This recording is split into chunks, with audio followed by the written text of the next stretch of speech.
what I needed to do was to find because I was very much the feminine and he was the masculine, and we worked so closely together.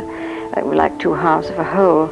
And then when we were split, I realized that I had to do something about finding the masculine energy and developing that within me and to balance it.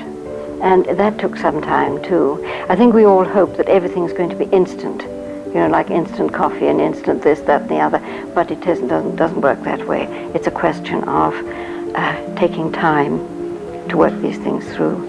And it took me a long time to find the balance, because the pendulums sort of went right over in the other direction, and I became too masculine, and that sort of really wanted to take control of everything. And I was in the core group at that time, and I used to get people's backs up. So I meditated on this, and I was told just resign from the core group, which I did. And many people said it was a retrograde step, and I said, I'm sorry, but I just have to do it. And then that was when I started to work on this question of working the masculine and the feminine. And I did it through meditation and through symbols and so on. And I feel that we all long to be whole beings. We all long to have the masculine and feminine energy within us so that we are balanced. And that is, I feel, is what is happening to me.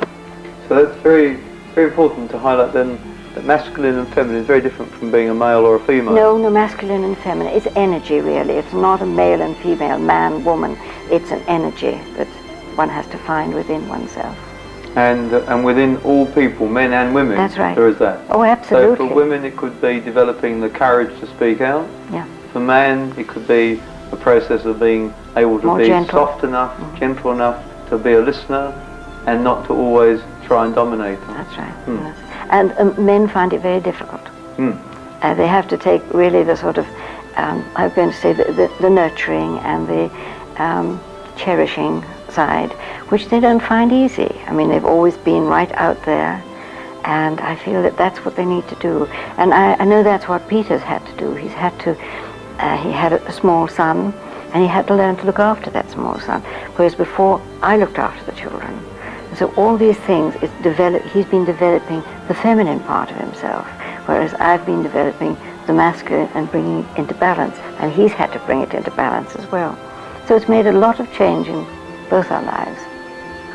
And obviously with pain at times. Yes, very painful. And a lot of confusion. Am I doing it right or am I doing it wrong?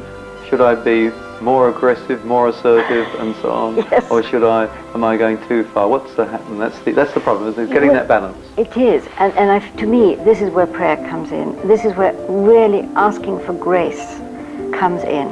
I know when I've sort of suddenly felt I've gone over the wrong side, I've really asked for grace and come back, centering myself, balancing myself, stabilizing myself. That is so important.